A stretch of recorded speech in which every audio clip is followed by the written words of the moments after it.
Yan mga tol, yan. So yan na, nahugasan na natin ito ng sukang Ilocos. Nalagyan natin asin at siling labuyo.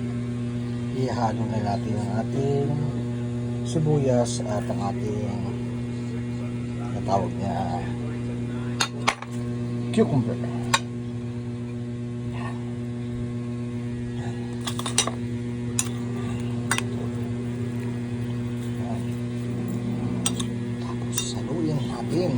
Ating kinilaw.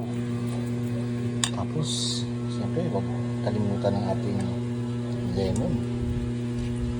Yan, palakasan natin. At ang ating onion mix. Daming onion mix.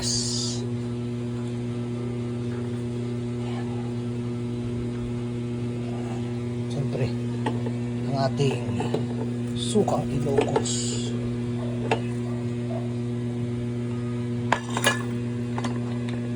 Kunti lang.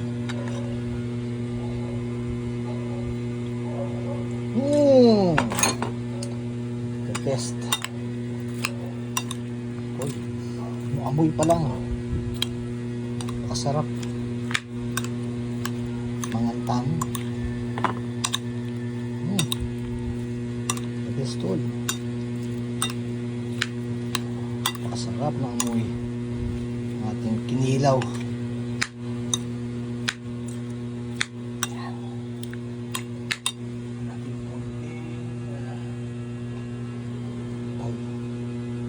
Pepper.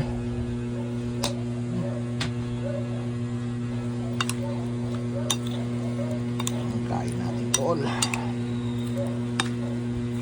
Cholesterol free. Tayo. Sarap.